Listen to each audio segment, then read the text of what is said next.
Você tem que fazer amigos. Eu só quero achar o meu lugar. Se tiver algum alien me ouvindo, pode me levar, tá bom? Beijo, te amo!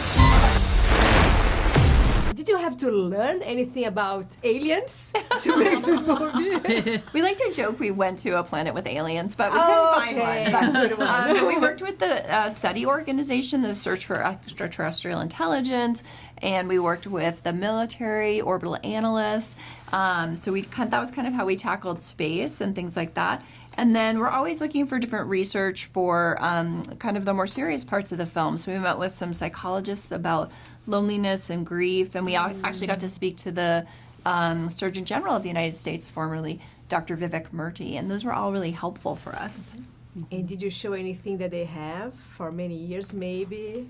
The militaries, because they say that they know like more than you know. No, they didn't share any Sadly, of the top secret no. stuff with us yet. Yeah.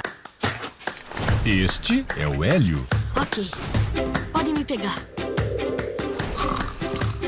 Você tá legal? Eu tô tentando ser abduzido por aliens. Other planets are amazing and so different that we always think about it. Tell me about the inspiration. How was that? Great to hear you say that, because our goal was to make a version of sci-fi and a version of a space world that we hadn't seen before.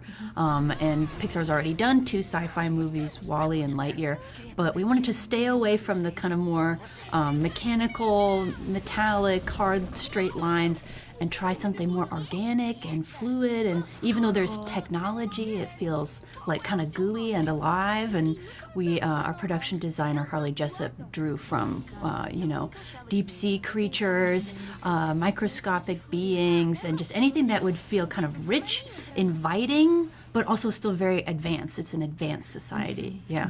And what part of Elio's journey do you personally connect with the most? Definitely, like his sense of loneliness and wanting to belong somewhere.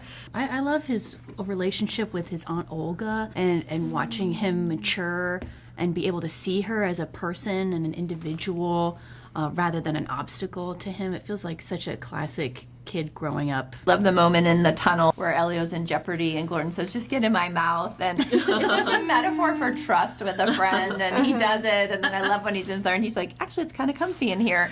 And I just love that's a metaphor. Take the risk. Go ahead and ask for help, and maybe it'll be comfy in there. Esses são os túneis de lava. Gordon, eu não sou imune a fogo! Por que não disse antes? Gordon! Entra aqui na minha boca. Até que é confortável aqui. Sério? Eu nunca entrei. It feels like the mindset that Elio's in at the beginning of the film could be very relatable to a lot of kids today, where he feels totally isolated and that there's no chance that Earth could ever work for him and that it's easier just to be rescued and be taken away. But you kind of watch him break out of that cycle by opening up his vulnerability to his first friend, Glorden. And I hope that a kid watching it, because they relate to him so strongly at the beginning, can relate to him again at the end, where he suddenly sees Earth with new eyes and sees possibility for friendship. I love the character Questa's line at the end of the movie, "You are unique, but you're not alone." And that's kind of our hope, is that kids and adults have that takeaway. Viva uma aventura Quando eu finalmente tô me enturmando, o Dragon quer explodir todo mundo. e encontre onde você pertence. Meus amigos precisam de ajuda. Você fez amigos? Vocês vão sentir a minha ira.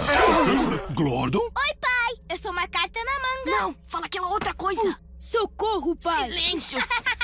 Que som pavoroso é esse? Para! Da Disney e Pixar, Elio. SBT News, o maior canal de notícias do YouTube.